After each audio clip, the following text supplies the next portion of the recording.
ជាទូទៅសំណើមបរិយាកាសបើសិនជាវាឡើងរហូតដល់82% ហើយមានន័យថាចន្ទទីរបស់យើងប្រឈមនឹងការខូចផ្កាខ្លាំងមែនទែន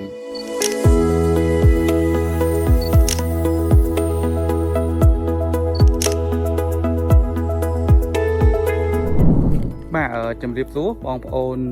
ម្ចាស់ចំការចន្ទទីទាំងអស់គ្នាសម្រាប់ថ្ងៃនេះខ្ញុំចង់បង្ហាញអំពីការ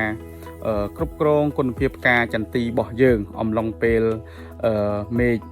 ចុះត្រជាក់ខែធ្លាក់ខ្យល់ជាទូទៅចន្ទទីវាចេញផ្កានៅអំឡុងពេលខែត្រជាក់នៅចន្លោះខែ11រហូតដល់អាចនឹងខែ1អីចឹងទៅចន្ទទីបញ្ហាប្រឈមប្រសិនបើមេឃនៅអំឡុងពេលពីចុងខែ12យើងនេះរហូតដល់ដើមខែ2ជាអាកាសធាតុដែលចុះត្រជាក់ហើយវាអាចនឹងមានមេឃចុះអាប់ឬក៏សន្សើមខ្ពស់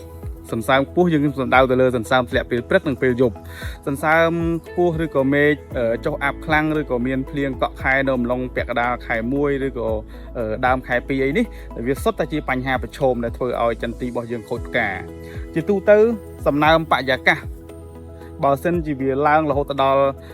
82% ហើយមានន័យថាចន្ទទីរបស់យើងប្រឈមនឹងការខូចផ្កាខ្លាំងមែនទែន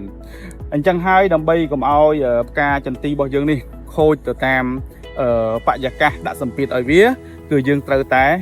ការពារឲ្យបានមុនកុំឲ្យវាខូចទាន់ជាទូទៅប្រសិនបើចន្ទទីយើងរងឥទ្ធិពលសន្សើមខ្ពស់ពេកឬក៏ប៉ះជាមួយនឹងសម្ពាធមេឃចុះអាប់ខ្លាំងពេកឬក៏ត្រូវជាមួយនឹងភ្លៀងកក់ខែវាធ្វើឲ្យចន្ទទីយើងនឹងប្រឈមជាមួយនឹងបញ្ហាផ្សិតមែនទែនពីខាងក្រុមហ៊ុនជីថ្នាំស្ដេចតម្រៃខៀវយើងដើម្បីបញ្ជៀសបញ្ហាផ្កាចន្ទទីរបស់យើងនេះកុំឲ្យវាស្អុយឬក៏វាឡើងមេរោគផ្សិតខ្លាំងពេក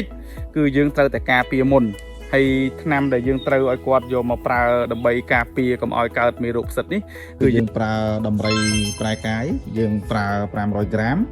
ដំរីហិង្សាយើងប្រើប្រាស់500 ml យើងលាយជាមួយនឹងទឹក1000 លីត្រគឺយើងបាញ់អំឡុងពេលដែលមេឃកំពុងតែដាក់សម្ពាធឲ្យផ្កាចន្ទទីរបស់យើងពេលដែលយើងការពារបានទាន់ពេលការពារបានល្អវាធ្វើឲ្យផ្កាចន្ទទីរបស់យើងមិនខូចជាមួយនឹងពពួកជំងឺដែលត្រៀមនឹងកើតលើរបស់ផ្កាចន្ទទីរបស់យើងហើយវាធ្វើឲ្យចន្ទទីរបស់យើងវាអាចនឹងវិវត្តទៅការទម្លាក់ក្តឹបបានលឿនផងដែរបាទសូមអរគុណ